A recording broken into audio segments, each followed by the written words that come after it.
वनियर veneer का एक मतलब तो होता है सजावटी परत या आवरण।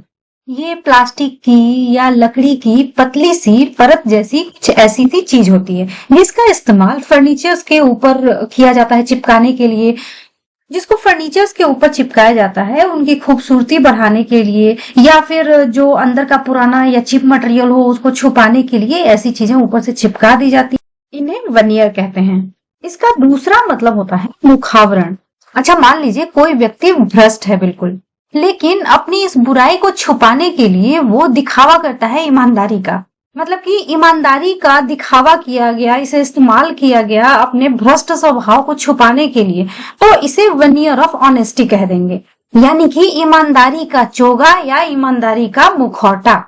तो अच्छाई, ईमानदारी, दयालुपन या आत्मविश्वास, ऐसा कुछ भी जो किसी बुराई को छुपाने के लिए जिस चीज का इस्तेमाल किया जा रहा है, जिसका दिखावा किया जा रहा है, उसे आप उस चीज का वनियर कह सकते हैं। एज ए वर्ब इसका मतलब होता है परत चढ़ाना। मतलब ये जो पहला मतलब था सजावटी परत, इस परत को लगाने के लिए भी ये वर्ड यूज किया जाता है। Examples: the table is made of plywood with maple वनियर।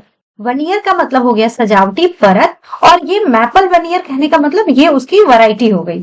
तो ये टेबल मैपल वनियर के साथ प्लाईवुड का बना हुआ है, यानी टेबल तो प्लाईवुड का है लेकिन इसके ऊपर मैपल वनियर की परत है। He managed to hide his anxiety under a veneer of confidence. Anxiety का मतलब घबराहट। यहाँ पे veneer of confidence मतलब कि आत्मविश्वास का मुखौटा। तो उसने आत्मविश्वास के चोगे के अंदर, मुखौटे के अंदर अपनी घबराहट को छुपाना मैनेज कर लिया। मतलब अपनी घबराहट को छुपा सका आत्मविश्वास का दिखावा करके। His kindness is pure veneer. उसकी दयालुता बिल्कुल ही मुखावरण है। कहने का मतलब है कि वो दयालु है नहीं, दयालुता का मुखौटा वो पहने रहता है। They veneered the desk to enhance its appearance.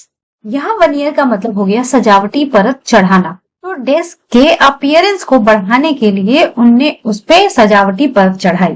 इसके सिनोनिम्स होते हैं facade, disguise, coating and mask.